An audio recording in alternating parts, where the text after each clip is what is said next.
Om yo brahmanam vidadhati purvam yo vai vedangscha prahinoti tasmai tamhadevam atmabuddhi prakasham mumukshurvai sharanamaham prapadye. We who seek liberation take refuge in that infinite light which illuminates the hearts of all, which is the source of the Creator Himself, and who is the repository of the infinite knowledge, Veda. Om Vishnur va Tripurantako bhavatu va Brahma Surendrota va Bhanur va Shashalakshanota Bhagavan Buddhota Siddhota va Raga Dvesha Visharti Moha Rahita Sattvan Nukampodhyato Yasarvai Sahasamskrito Gunaganais Tasmai Namah Sarvada. The Supreme Reality and its messengers are known by various names in various traditions. But as for me, I take refuge in the one who goes by any name and belongs to any tradition, who is free from attachment and hatred, free from worldliness and delusion, who is possessed of all noble virtues and has compassion for all living beings. Om Shanti Shanti Shanti Harihi Om Tat Sat.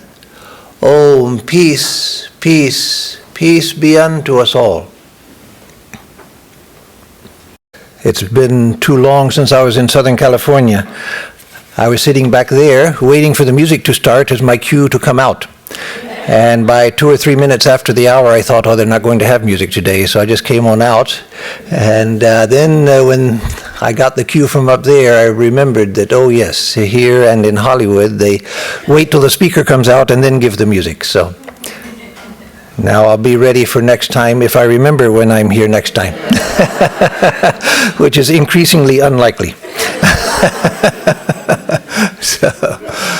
So this morning the topic is everything within time is story. Everything within time is story. So once upon a time, that's story. In the beginning, God created heaven and earth. That's a story. We go to find out how Ganesha got his elephant head and find out that Shiva cut off his human head and then had to find something to replace it, and first thing he found was an elephant's head, and so put the elephant's head on Ganesha's now empty shoulders. And that, of course, is a story. In the Vedas it says that Prajapati, the Lord of creatures, said, Ekoham, I am one. Bahusyam, I wish to become many. Prajayeya, and I multiply myself forth. And so that is a story. So from once upon a time to the scriptural stories to the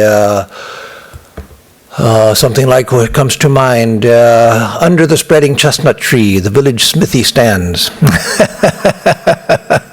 One of those poems we still remember from elementary school when we had to memorize it. That also is a story. I was back here waiting for the music to begin. That also is a story. And then I got the cue from Vrajaprana that, hey, dummy, wait, we've got a song to start with. That too is a story.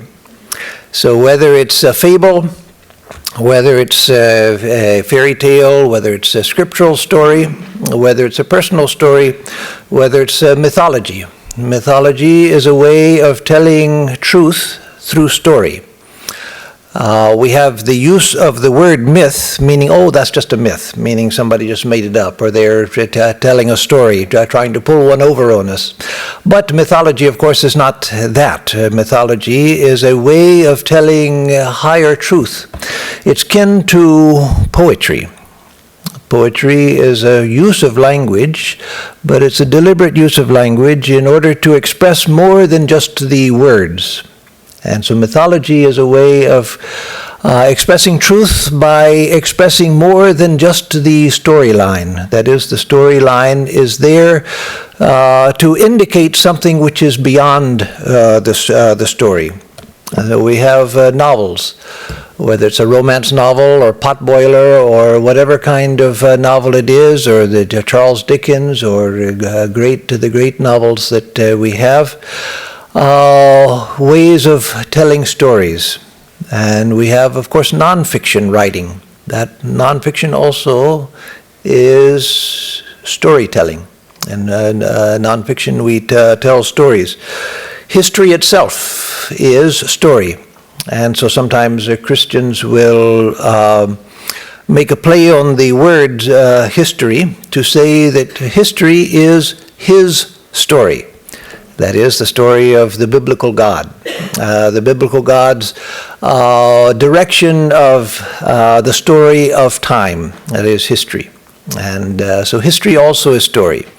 Whether we tell it from the standpoint of the great battles and kings and queens and lineages and so forth, or whether we tell it in terms of the people's history, the common person's history, the common man and woman, their history, which in the end is more important than the lineage of kings and queens. But we don't usually get as much of that. But some historians have made an effort.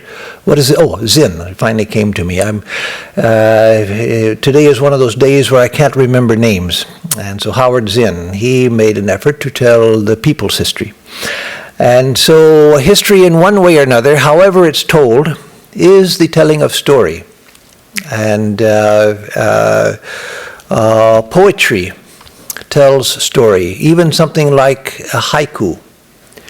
Haiku, which is such a short poem with 5 sound elements and 7 sound elements and then 5 sound elements, whether you count those in English as syllables or as letters, or the Japanese mora, I think it's called, which doesn't quite fit either one. Contains a time element, usually by indicating the season. There's the time element, and then there are 2 elements, which in normal storytelling would be characters, but 2 elements, 2 contrasting subjects in the haiku. So I chose one just for an example. Bass picking bugs off of the moon. And so for that you get, because of the presence of bugs and the bass eating the bugs, you get the idea that this is summer. So there you have time. And you have place. It's in the water where the bass is swimming. And the bass is picking bugs off of the moon.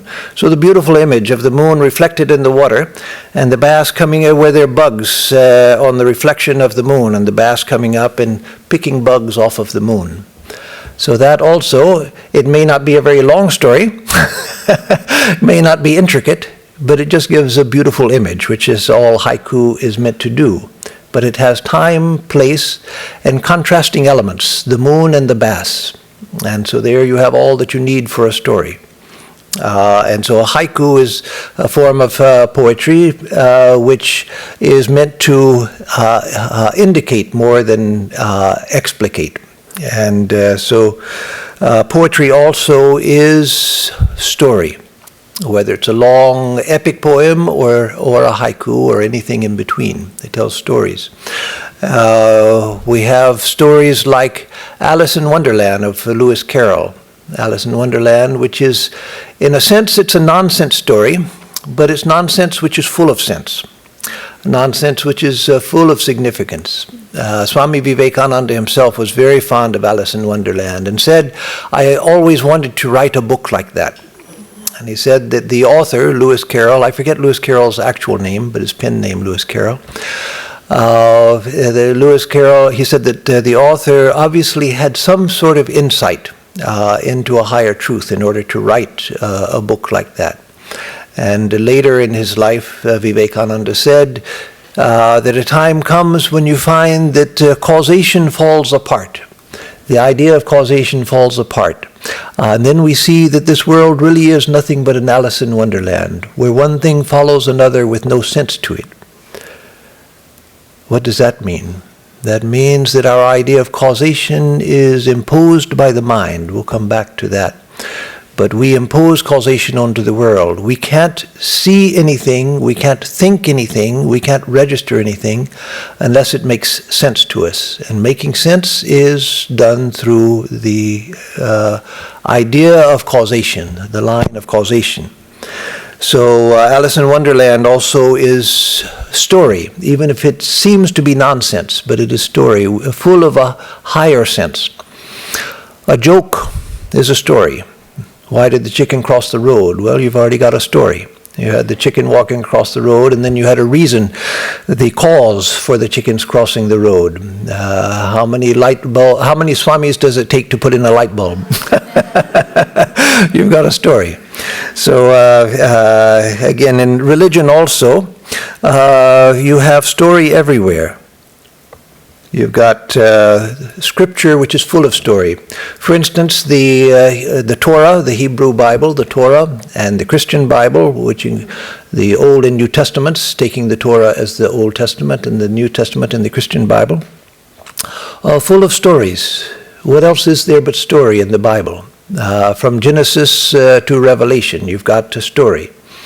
You take the Quran. What is the Quran? The Quran is story, full of story, like the Torah, full of a story. Beginning with again, in the beginning, God created heaven and earth. And how did God do it? It tells the story of creation, the 6 days of creation, and the seventh day of rest, and then Adam and Eve, the adventures of Adam and Eve, and the misadventures, we should say, of Adam and Eve, and so forth. And that story is meant to explain our present experience, but it's explained through story. One of the problems in religion is when we don't understand the place of story. When we take story as meaning history, that story has to be history or else it's made up. And so if Genesis, the story of God creating heaven and earth in 6 days and resting on the seventh, if that's just a story, then it's just somebody made it up, so it has to be historical. Oh no, that's not the purpose of Scripture, that's not the purpose of mythological explanation of truth. Again, as I said, mythology is a way of telling higher truth, just as poetry is. Whether it's ordinary poetry about a bass picking bugs off of the moon, or whether it's the poetry of Shakespeare, elaborate poetry, or epic poems like the Mahabharata and the Ramayana, the poetry of the Upanishads. Whether it's, again, just trying to indicate a single snapshot of beauty, like a haiku, or whether it's trying to express the mystery of the universe through epic poetry. It's done through story. And so we have history, which is just the bare facts of what happened, when, where, by whom. That also is all, history is nothing but story. It's obvious when we think about it. It's nothing but story. But we have history, which is the bare data of what happened, where, when, and why. And then we have the analysis of history. Why do we analyze history? Because we try to find meaning.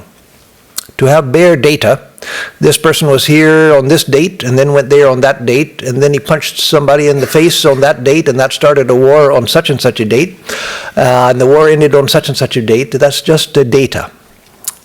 Points of data.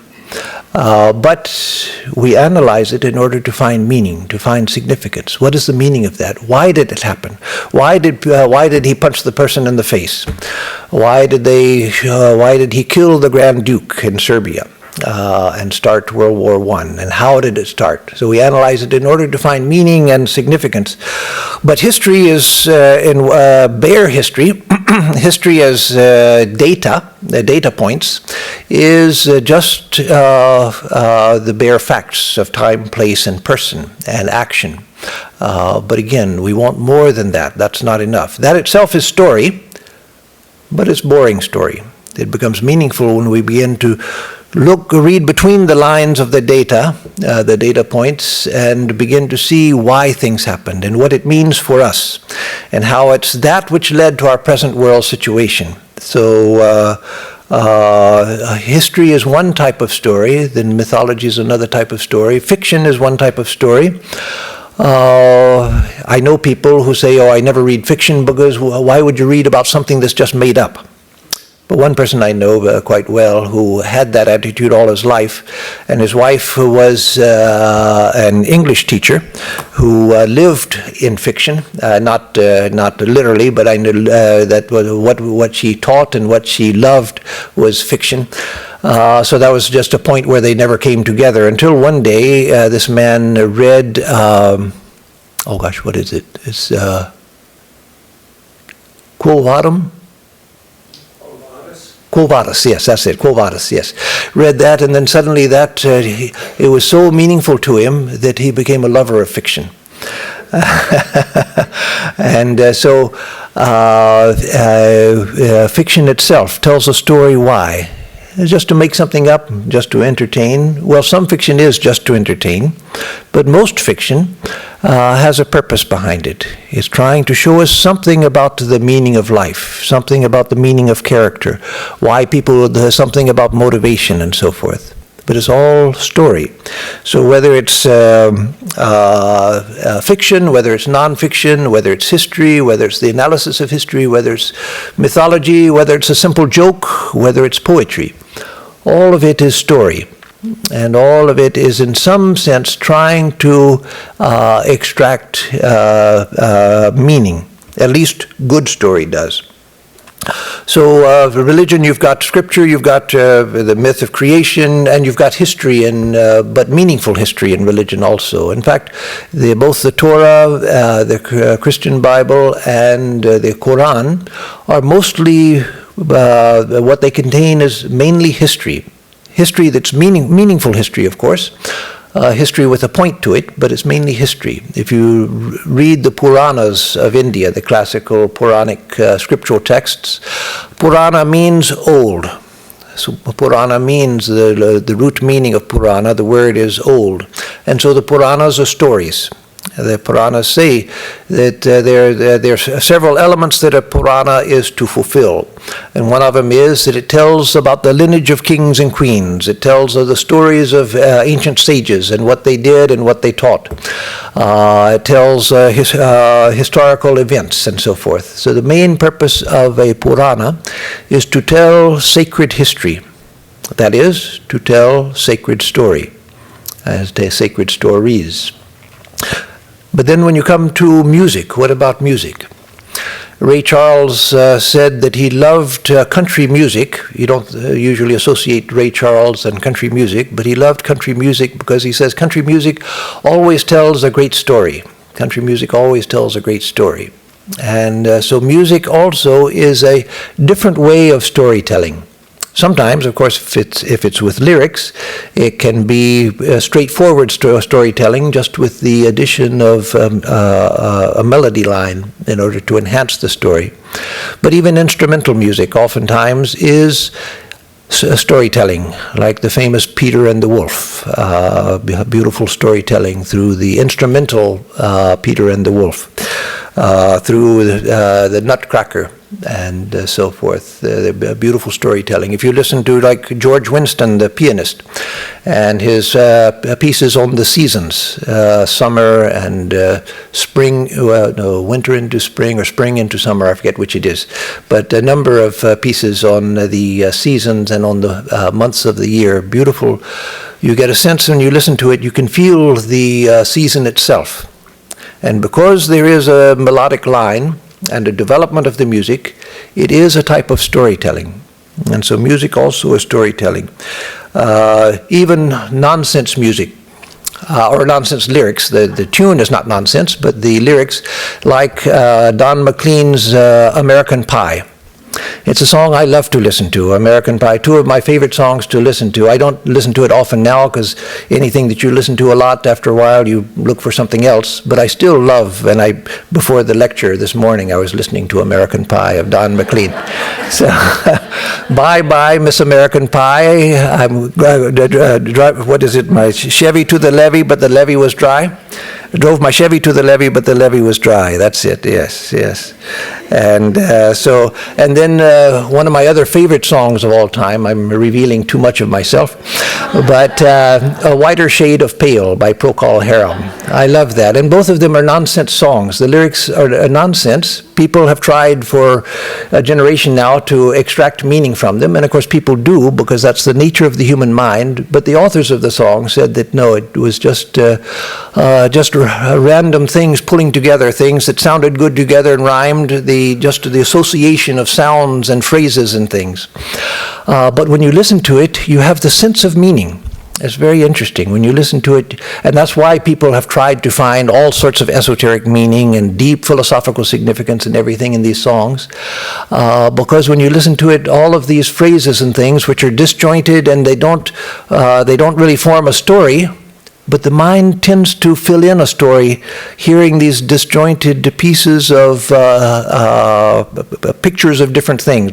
Drove my Chevy to the levee, but the levee was dry. And that bye-bye, Miss American Pie, drove my Chevy to the levee, but the levee was dry. What are you going to get out of that? But you understand bye-bye, Miss American Pie. You understand something out of it, and you understand drove my Chevy to the levee, and you understand but the levee was dry. And so the mind is constantly listening to this, and if you don't try too hard, you drive yourself crazy because there's no meaning there. But if you don't try too hard, but just let the ideas flow, it brings all sorts of wonderful images to mind. And so even nonsense lyrics like these examples, American Pie and A Whiter Shade of Pale, they stimulate story in the mind. The mind makes its own story out of the nonsense of the tale. And so it's a wonderful phenomenon. It shows how the mind finds meaning, how the mind searches until it begins to find meaning. And even if you're a person who's not interested in lyrics and things, and you just listen to the music because you love the sound of the music, then even then you're finding meaning in the music itself. There's some people who, I'm not one of them, some people who catch the lyrics of every song that they hear, and they remember the lyrics, they know all of the lyrics to all of the Bob Dylan songs they ever heard and other music. I'm not one of those, but some other people are those who don't care about lyrics at all, they just love the sound of music. But whichever you do, you find meaning and significance in either one or in both together. Of course, they're written both together to give comprehensive meaning, but whether you take one or the other, it doesn't matter. So our lives right now are full of nonsense.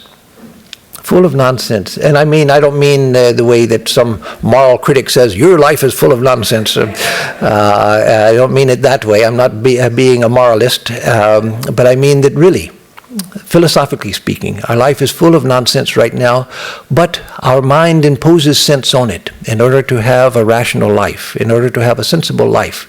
We can't stand a life which is meaningless. And so we impose meaning even on the nonsensical things of our life. For instance, just one example, which is a common Vedantic example. I think that this is me, that I am a psychophysical being. I'm a body and a mind. But no, I can't be. I can't be. Because I'm the one who sees this body and mind. I'm the light which illuminates the presence of this body and mind. I see that there is a body and mind. I'm conscious of the body and mind. So if I'm conscious of the body and mind, I'm the one who is conscious of the object, which is the body-mind complex. So I'm not it, but my whole life is based on the idea that I am it. And like that, at many levels, our life is full of nonsense, things that make no sense until we make sense out of it.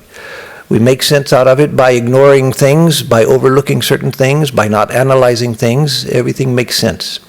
Even at the physical level, This, right, in fact, Anadi from the monastery was saying yesterday, I guess, or the night before last, Friday night, whenever that was. It's already Sunday, so Friday night. We were talking about such things, and as he said that if I reach out to touch you, it's just empty space touching empty space with these tiny electrical charges vastly separate from each other. It's mostly empty space. My finger's empty, mostly empty space. Your shoulder's mostly empty space.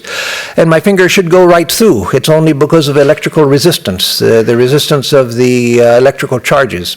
My electrons and your electrons, the negative charges that resist each other. But otherwise, if it weren't for the electrical charge, my finger should go right through your shoulder, or your shoulder would go right through my finger. And yet, the world looks so solid.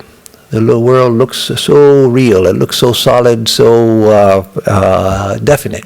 And yet, through modern physics, we know that the world is not at all what we thought it was. Not at all what we thought it was.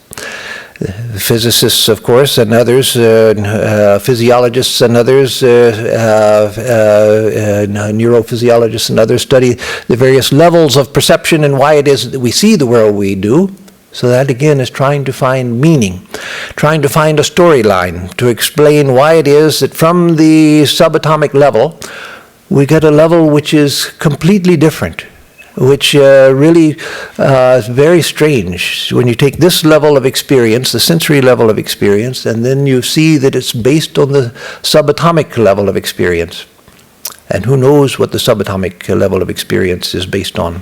People are trying to work out string theory or quark theory, various different theories to explain the subatomic level of existence, but that is an ongoing process. So, the mind, again, imposes meaning on everything.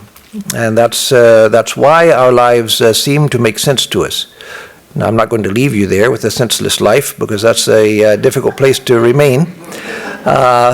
Existentialism. Existential philosophy is not as popular now as it was in the middle of the 20th century and the later middle of the 20th century, but it's still around, of course, because it's a valid way of thinking. But existentialists basically said that life is absurd. If you really look at our lives, life is absurd. But we have to live in the midst of it. And so that's an interesting fact also, that they said that to say that life is absurd means that life is nonsense. That is not, the whole thing is nonsense. But what do I do in the face of absurdity? What do I do in the face of nonsense? So, whether they wouldn't express it this way, but certainly we who are not existentialists are free to express it that way. What they're trying to do is to find, in the midst of absurdity, they're trying to find significance, trying to find meaning. When everything is meaningless, then what do you do? What do? You find what existentialists say you should find. You stand strong in the midst of it. You find a way to live in the midst of absurdity, which means you find a way of finding significance in the midst of insignificance of everything. And so again, the mind, as Swami Vivekananda said, show me a nihilist anywhere. You can't find a real nihilist. Nihilism, no one can live according to nihilism because the mind won't work that way. We can intellectually, conceptually work ourselves into a nihilist philosophy very easily. It's easy to work ourselves into nihilism philosophically, but only at the level of concept. At the level of life, we can't do it. We can't do it because the mind doesn't work that way. And so you find in the existentialists, they wrote stories also. They said everything is absurd, but they wrote stories to explain how everything is absurd. So you find the novels of Sartre like Nausea, or The Plague, and other such novels. So in spite of themselves, existentialists had to find some sort of meaning in the midst of what they felt was absurdity. Art, the visual arts, or any arts, but let's take the visual arts. There also you find story. The Girl with the Pearl Earring, Vermeer's famous Girl with the Pearl Earring. That's the only painting that I've seen, and I've seen a lot of paintings. I'm not my field is not art or anything like that, but I love art. I've seen a lot of painting, been to a lot of fine museums, but the girl with the pearl earring is the only painting I ever stood in front of and wept. And I couldn't help it. I didn't want to be emotional, but just standing in front of it, I wept. There was part of it was knowing that the earring, which is so perfect in the picture, so perfect, is just 2 strokes with the brush. Nothing but 2 strokes with the brush. So it was knowing that and seeing that got me. And so a painting like that, or the painting of the Mona Lisa, people are still wondering about the Mona Lisa. Who was she? What did she do? What was the story of Mona Lisa? So you see art and you see story. Even abstract art, if it's good art, a good abstract art, it has movement, and that leads to story. So it has contrast, it has movement, which leads to story. So art also has a story. So let's get to, I always remember this late in the game. Let me get the clock out so I can see it. I'm famous for not paying attention to time. Come to hardcore subjects. Let's come to something where we can get away from all of the story stuff. Like the soft sciences, like economics. What did Marx write? He wrote story. The dialectic of history. You have the thesis, the antithesis, and then the synthesis, which itself becomes a thesis, and then the antithesis and the synthesis. The dialectic, Hegel's dialectic, applied to history and to economics. And so you have the evolution of society, and for Marx that was to lead to the perfection of society, where the state would dissolve because it was no longer needed. When society was perfected, the state would dissolve. That was a story from beginning to end, from the beginning of time to the end point, the culmination, the end of conflict, the resolution of the conflicts of life. So that's story, just as you have in writing a novel. You come to psychology, Freud. He studied people's psychology. So when you come to Freud and Jung, what do you find? All kinds of stories, and all sorts of mythic stories. They both depended a lot on Greek mythology to explain the dynamics in the human mind. And so they tell stories about the people who came to them for clinical help. They tell stories of myths to explain what it was that they found. Full of stories. Study psychology, it's full of story. And so whether you go to economics or whether you go to psychology, and then when we come to hard sciences, there certainly we can get away from story. If we come to the hard sciences, certainly. Science is interested not in story, not in myth, not in religion, all of that. It wants to know the hard facts, just the analysis of factual material. The facts of experience, let's analyze it. We don't need story to explain things. That's what religion does and fools people with all of their foolish stories. But we scientists, we get down to the facts. So then you get the Big Bang.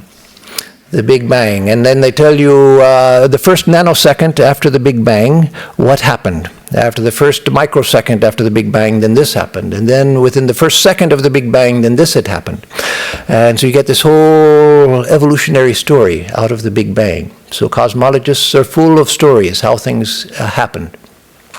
I used to, back in the 80s, I guess it was, when I used to come up here several times a year to speak from San Diego, Prabhaprana was the head nun at that time, and her nephew sometimes would come for a visit, and Jerry. And so he was a geologist. And so we used to go for walks. I took a liking to him and would go for walks and things when we were both here at the same time. And so he was telling me that with the study of geology, before he studied geology, a rock was just a rock. That's a red rock, white rock, gray rock, speckled rock, all kinds of rocks, just rocks. But he said after studying geology, he said, now I look at a rock and there's a whole story there, millions of years of story within that rock. So the rock is story. To a geologist, the rock itself is story. To one who doesn't know geology or hasn't studied anything about geology or mineralogy or any of those things, it's just a rock. But to one who knows, every one contains a story. Each one tells a story. Everything in the universe has a story. Everything in the universe tells a story. So in science also, the hard sciences also. Evolution. What is evolution? That's a story. And it's a story told from a certain perspective. Which perspective? Our human perspective. As Swami Vivekananda indicated, he didn't say it this way, but he indicated it, that if cats told the story of evolution, then a cat would be on the top of the evolutionary tree, and humans would be somewhere down there who had evolved to serve cats. If an amoeba were scientific and were to develop the theory of evolution, the amoeba would be at the top of the evolutionary tree and would see everything else that happened after the evolution of the amoeba as a degeneration. From after us, it was all downhill. And so we tell the evolutionary story from the human perspective. We don't know, as Swami Vivekananda said, we don't know whether the human is higher or the ant is higher. We say the ant is much lower because we're seeing the ant from a human perspective and saying the ant can't do all the things that we can do. But we don't know what's going on inside of the ant. We don't know how the ant sees the world. And so we don't really know. I'm not saying that the ant is higher. Maybe we're all equal. But we see a human world, and so we tell the story in terms of humanity. And even those biologists who are confirmed atheists, not just agnostics, but who say that no, there is no God, there can't be a God, it makes no sense, that's stupid, what do? They start talking of evolution as a thing doing something. I read a book by such a man about the intelligence of dogs, and he said that the dog wags its tail and is friendly to people because it gets thereby an evolutionary advantage. Have you ever seen a dog who did anything for an evolutionary advantage? That's purely a human projection. Purely a human projection. The whole story of evolution, I don't deny evolution, but I do deny the anthropomorphizing of evolution and then personalizing of evolution where a person makes it into a deity, that evolution is doing this, that there's an evolutionary purpose behind this, that the evolutionary process is trying to get to here. You'll hear biologists saying that all the time, even those who are confirmed atheists. I read some time ago something written by a theoretical physicist who poo-pooed everything religious, said, oh, that's all nonsense. But then he said, but one interesting theory that I'm thinking about a lot, I don't have any evidence for it, but it's interesting as a possibility, is that life here on Earth is maybe the experiment of some extrastellar or extraterrestrial life, that there's some higher life form which seeded the Earth with life, and it's just we're just a terrarium of experimentation to see what comes from this experiment. So he finds religion nonsense, but he can believe that. So I'm not saying that maybe that's not true. I don't have proof that it's not true. But you see, everyone ends up in story. Everyone and everything ends up in story. So what is, and I could go on with examples. So we come to the question of what is story. What are the elements of story? Of course, to have a story, you have 5 classic elements of a story. That if you, any teacher will tell you, you have characters. So even in that haiku, you had the bass and the moon. You have a setting. In the haiku, you had the setting of the water. You have a plot. Well, the bass reaches up and eats the insects. You have a conflict between the bass and the moon and the insects. And then you have a resolution, the full stomach of the bass. So you've got all in that short, very short poem, you have the elements of a story. Those are the elements which make a story. And that you find everywhere throughout the universe. Characters don't have to be human characters. As just that which is following a trajectory of time.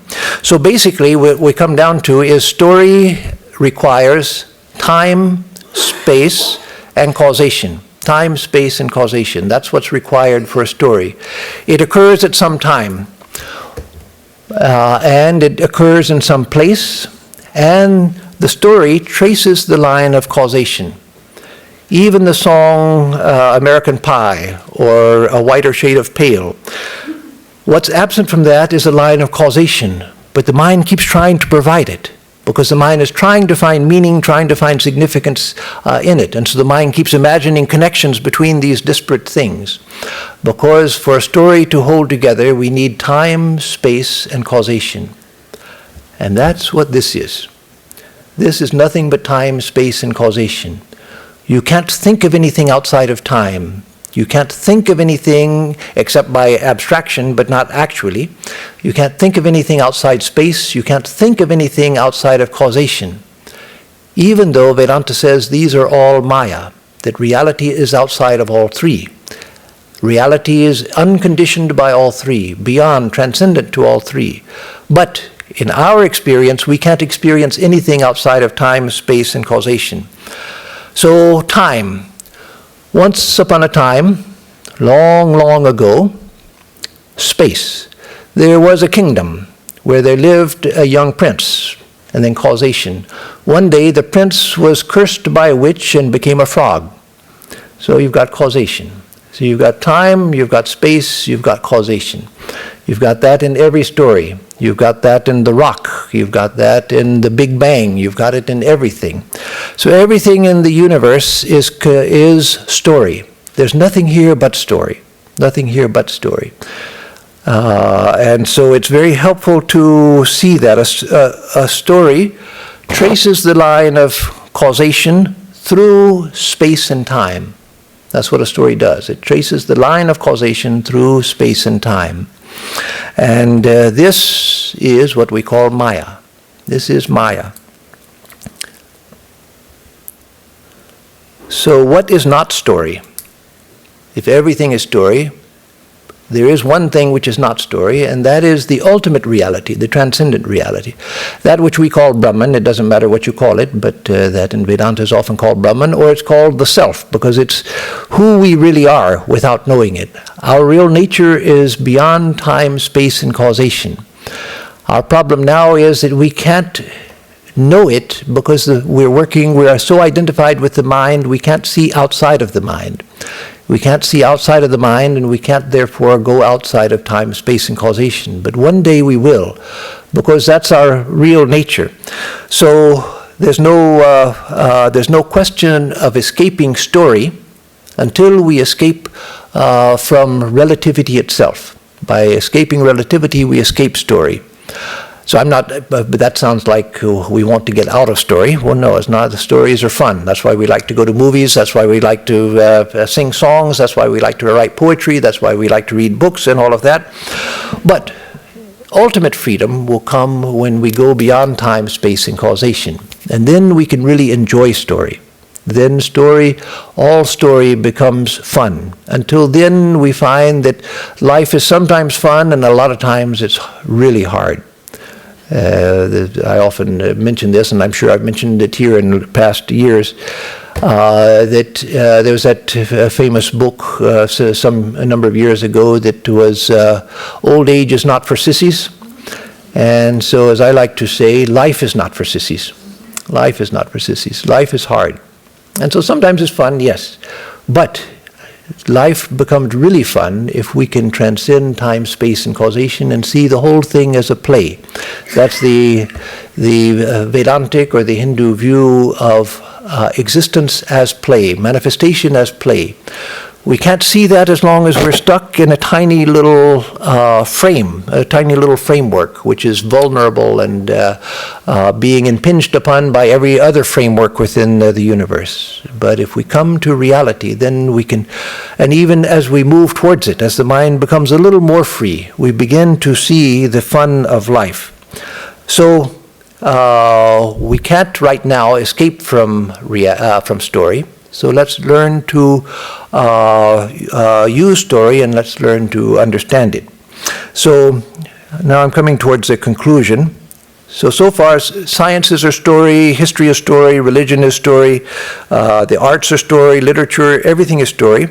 And our life itself, what is our life? Our life is nothing but story. We're all creative writers. We're writing our own story as life goes forward.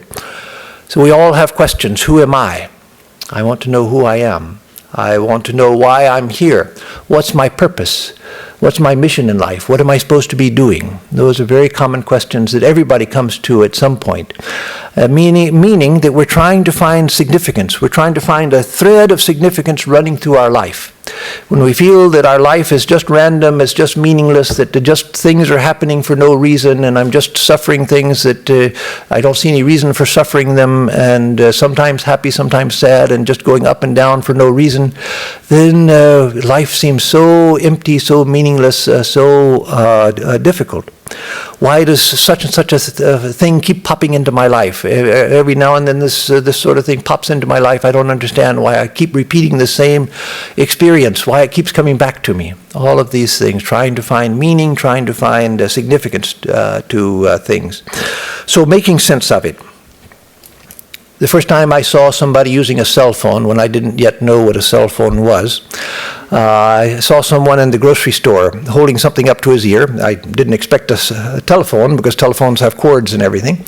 But he's holding up something to his ear, and he's saying, yeah, I'm here in the cereal section. Yeah, just looking at the cornflakes, and there's the Frosted Flakes over there, and yeah, lots of types of cereal. I'm not sure what I'm going to eat for breakfast, but what in the world is he doing?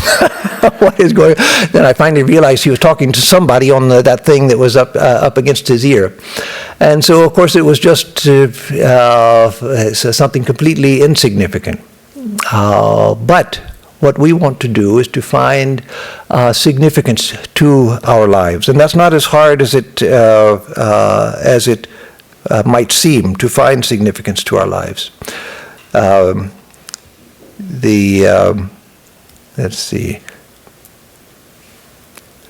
Let me throw in the analogy of a camera. A camera is a wonderful device. It takes, obviously, a photographic image of whatever it's aimed towards. But the interesting thing about a camera, my visual field is full of so many things, so much information.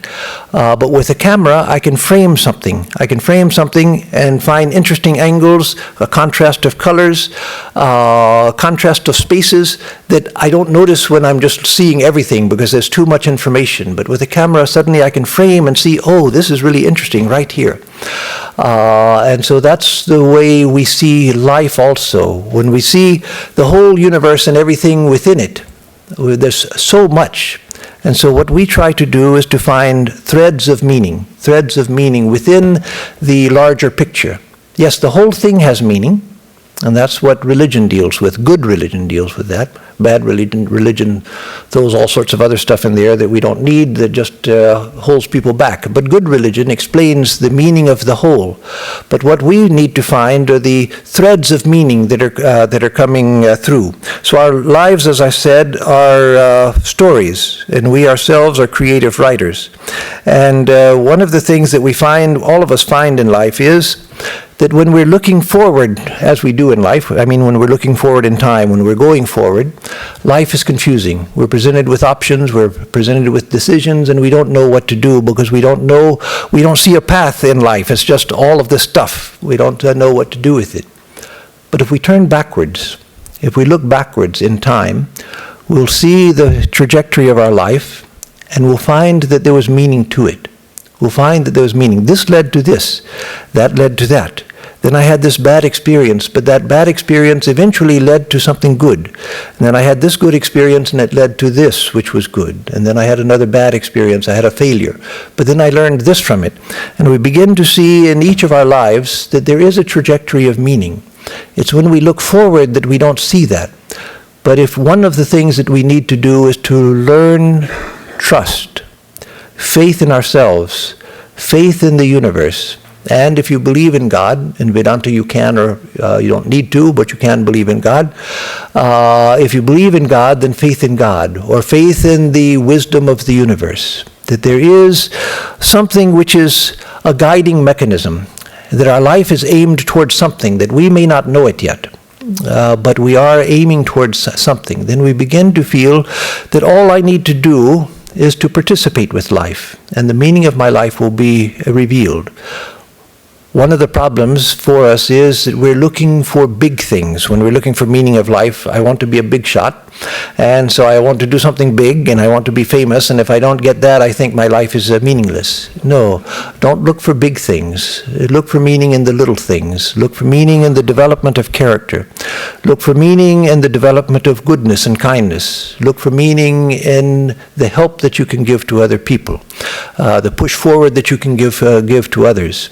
Then we begin to find that our life is full of meaning. Our life becomes rich through that, not by doing big things. So by looking backwards, we see that, and just by taking this that I have, I don't mean my body, but I mean me, all that comprises my sense of me.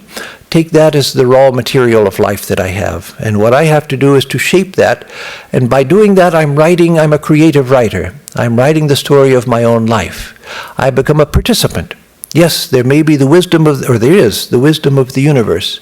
Or, if you like, the wisdom of God behind everything, which is giving direction to things, through the good and bad, through the joys and sorrows, through the happiness and tears, through all of it, all of the messiness of life, through all of it, there's a direction.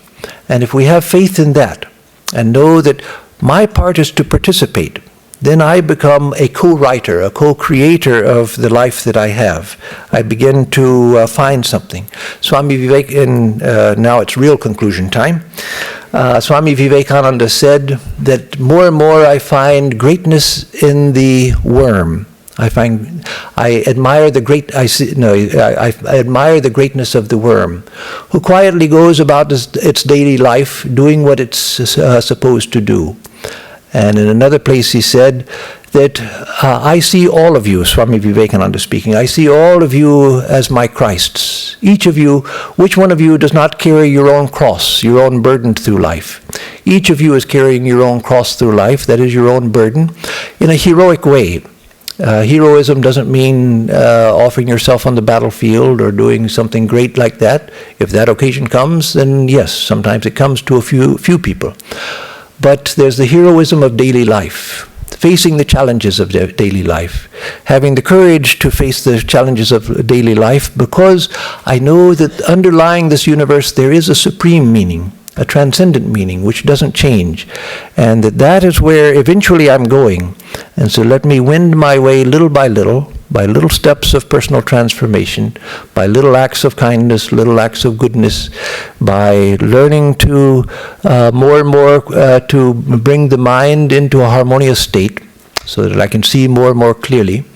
And as I do that, I find that my purpose in life, and my destiny in life, was chasing me. I was running too fast for it to catch me. That our destiny is right here, right now. It's just waiting for us to settle into it. And again, that doesn't mean looking for something big, something that's showy. It means finding that which is meaningful for us. And when we don't know what that is, just simply developing our character, the kindness, the goodness, and by goodness I mean something strong, something heroic goodness. I don't mean goody-goodiness. Somebody who never says a bad word because they're too good to say a bad word. I don't mean that. I mean a fiery goodness, a strong goodness. If we develop real goodness, where no, I will hold on to the truth. No, I will try to be kind to others. I will try to help others. I will try to do that which is honest and straightforward. I'll try to be straightforward. All of these things. To be heroic in that way, then we begin to see that our life already has meaning. We're already in the stream of time. The stream of time is carrying us forward. We're already within space. We're already within time. And there is the line of causation which is carrying our lives forward. Or time is carrying us forward through the processes of causation. And that is writing our lives. That's writing the story of our lives. And so with that, I will conclude and wish all of us a wonderful and fulfilling and meaningful life, which all of us have already. It's just that we don't stop and see what it is that we have. Om madhuvatarithayate madhuksharanti sindhavaha madhvirna santvaushadhihi madhunaktamutoshasi madhumatparthivagum rajaha madhudyorastu nah pita madhumanno vanaspatir madhumagum astu suryaha madhvirgavo bhavantunaha. Om madhu, om madhu, om madhu. For us who seek the truth, and for all living beings, may the winds blow sweetly. May the rivers flow sweetly. May the herbs yield us sweetness. Sweet be the night and the break of day. Sweet be the very dust of the earth. May the heavens pour down sweetness upon us. May the trees, lords of the forest, bear us sweetness. May the sun shed its sweetness upon us. May all the directions pour forth sweetness. Om, sweetness, sweetness, sweetness.